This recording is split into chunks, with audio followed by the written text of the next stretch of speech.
chase what I want, what we want. So every time we get on the field, that's what we're doing. If I have personally for myself, setting those things, you understand that things have to happen for you to move forward. If you fail, you're going to fail forward. We know where our goals are, but it's a day-by-day process in there, and that's why times like this time of the year, it's just very important for the foundation for what the team will be. So, continue to go out there and compete. Excited to, compete with them every day, compete together every day to make each other better. What are your I to see them more, get a feel for them and how they play the game. Obviously, a great asset for us. In these last 6 weeks? So that definitely helps. We're going to continue to build our process of communication, how we do that, what that looks like. Continue to find out what the identity for us is. It's different from coach to coach. And, I'm excited to navigate that, but no doubt they're doing a great job. Jim, we've seen court. Right, everybody has different styles of doing things, and I think that's why quarterback is one of the most unique positions because everybody gets it done in different ways. My way is, it's a little different. It's rare in a sense.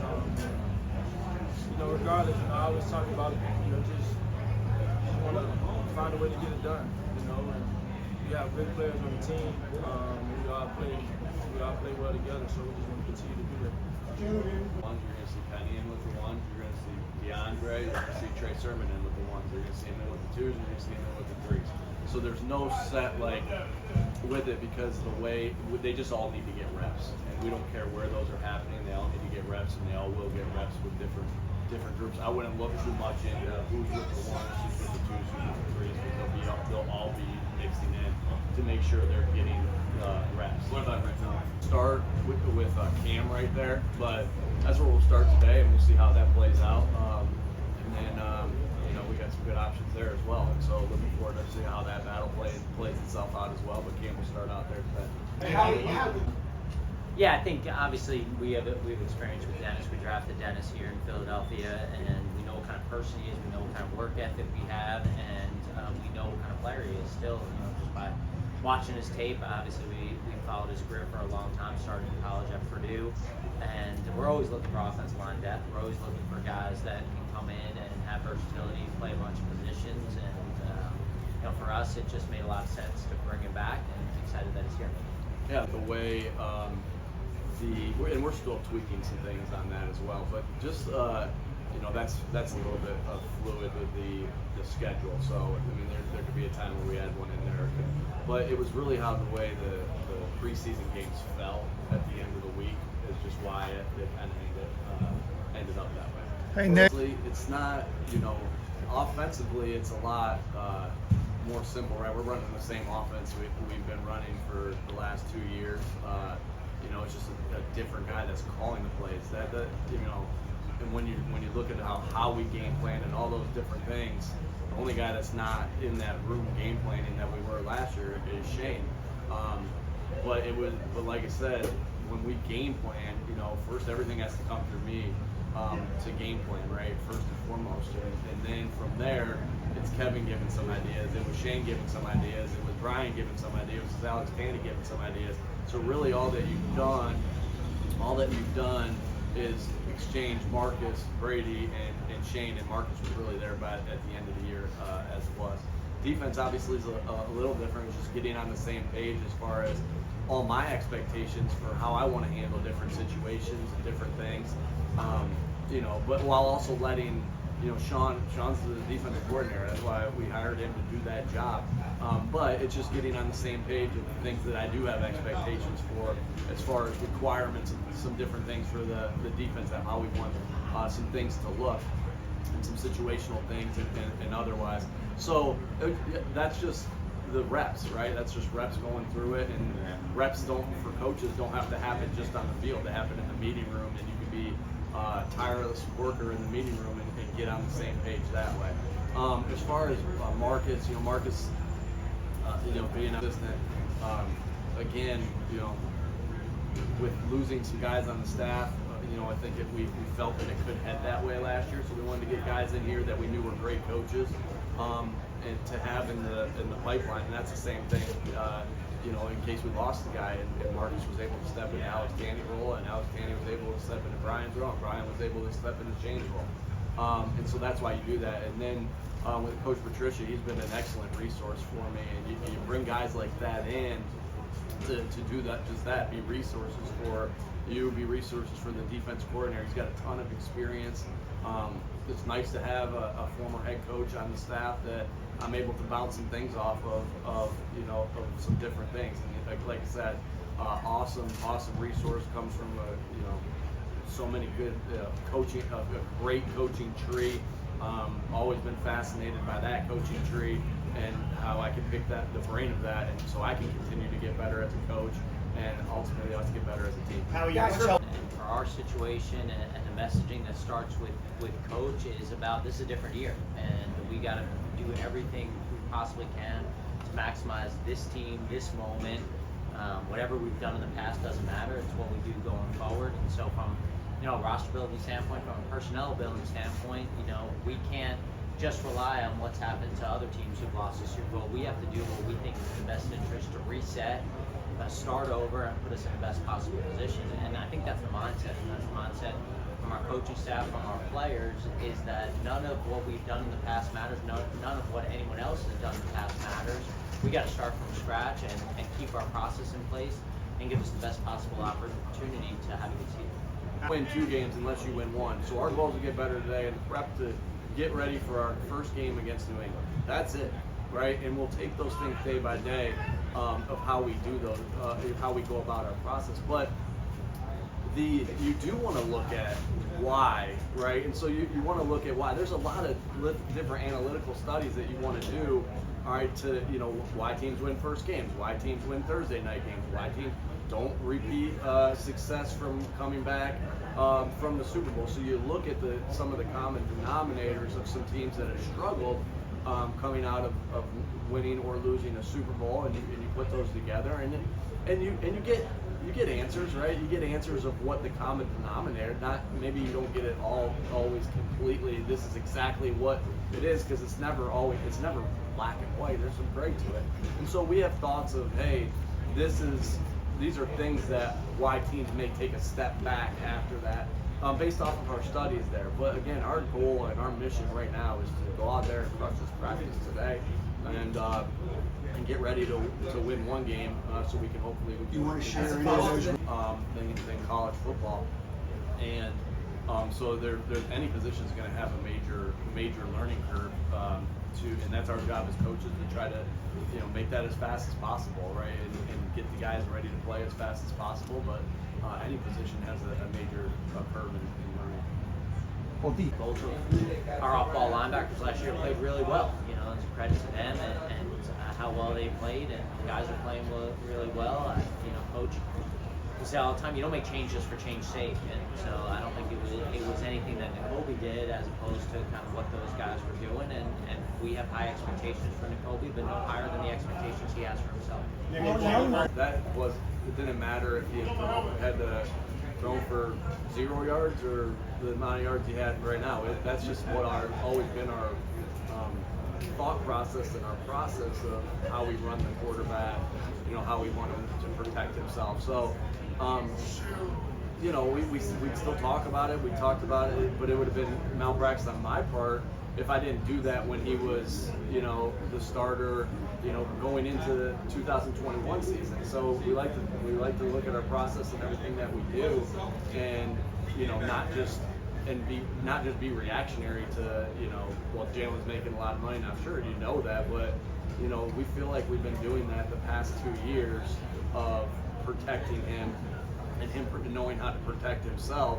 So he is able to play the majority of the season. Like, we didn't go into the 21 season well, if he gets hurt, whatever. But we had the same conversations we're having today back then. So the process hasn't changed all that much as far as how we tell Jalen to protect himself and how we call plays to make sure we don't put him at risk.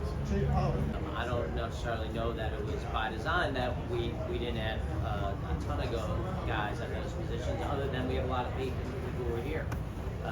And so we feel like all those guys are ready to take the next step. They had good springs. They came back in great shape. I'd say there's probably a lot of more turnaround at the running back position, and that was because of the opportunities we had to add those players. We're excited about seeing those guys as well. And, we're always trying to improve the team. We continue to try and improve the team today, just like Nick talks about, for his team and for his process. Every day we're talking about who's out there. We're seeing that there's ways to improve the team, and we'll continue to do that. So we can't really do that anymore, which is, theoretically a trade deadline. Around here, and I work out here for the majority of the off season when I can. If I'm not on vacation someplace or out for an event or something, I come in here, eat at the cafeteria, work out in the same weight room. So I don't think it's that different. It just feels like it goes by really quickly. Just room before he left, one of those guys that people have still kept in touch with. So he's ended up having a very long career. He was brought in the same year as Fletcher Cox, so I guess he's part of the core 5 maybe. But yeah, he's what, I think his 11th year he's going into, and I think he's proven to be a very valuable player. And I think he can play multiple positions. Really smart. He's a great for the room type guy. Everybody loves him, so we're certainly excited to have Dennis back in the building. If we get pads on everything, it'll be more of a apparent. But I thought he did some really good things today. We had a couple really good blocks. You're just trying to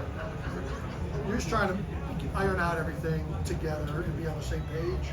And for him, he's getting used to a guard that he's never played before, not even in college. So there's a little bit of differences there. You're already off the ball, so you don't have to work to get depth kind of the same way you do at center. You're more setting the point, the aggressor at guard as opposed to the center, I guess. But he has a tremendous skill set, and I think for his first day with the even this year, other than just to remain healthy, keep that positive attitude, keep having fun. Hopefully redo what we did last year.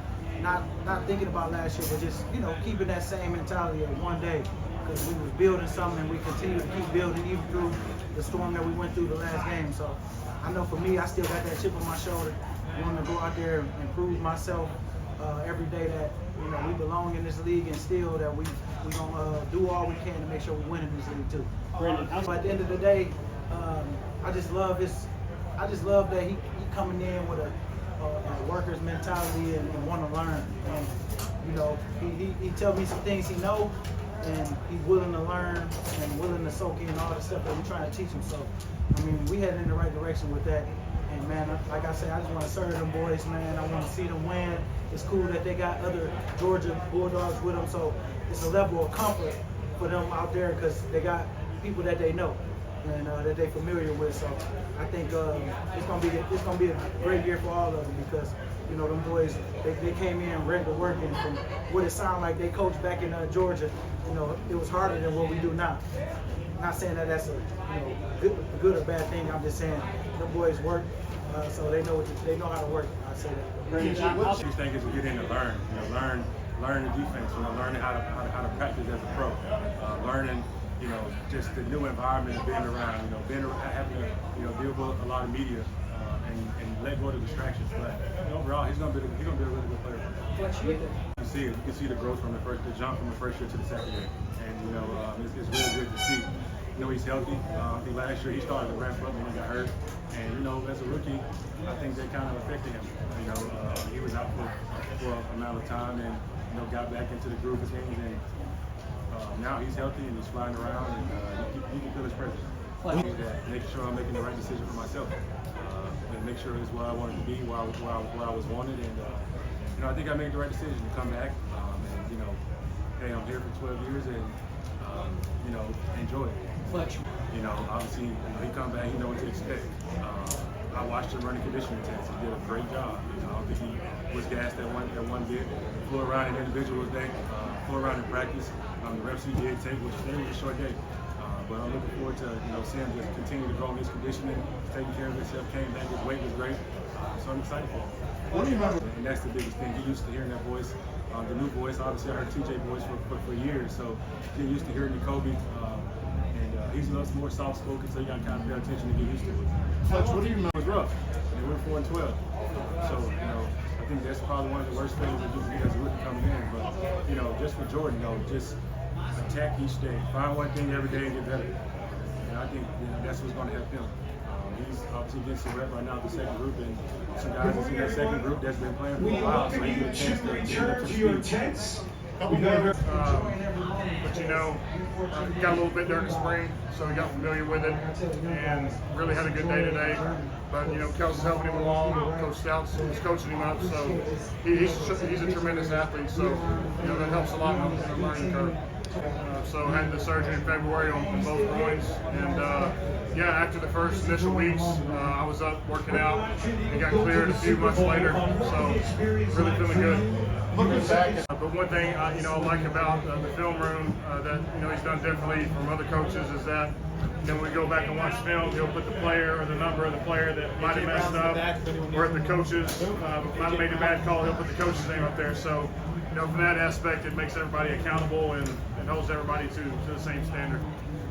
Trey Thomas, Jason Peters, I see guys like him, Whitworth, Trent Williams, those guys pushing into their late 30s, early 40s.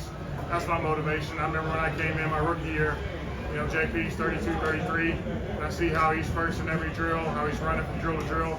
So those guys set the example for me. And and playing for this city, I think it demands the players to be the best versions of themselves. Yeah, it's a big market, a lot of pressure, but at the same time, I feel like you get addicted to that. And it's all about our brothers. And yeah, man, we just have a good time. You're very fortunate to be playing a kid's game at 30-something years old. So yeah, I'm just soaking it in, man, and really cherishing my time with him. Although such a great dude, I remember when I came in, and obviously some things changed, but he was always there, helping me, guiding me, as a player, and off the field, a great dude. But he's had great success in Tennessee.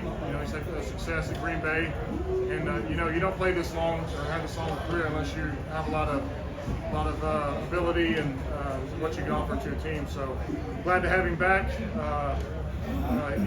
Only difference is I had a little bit of hair last time he was here. His hair is a little bit.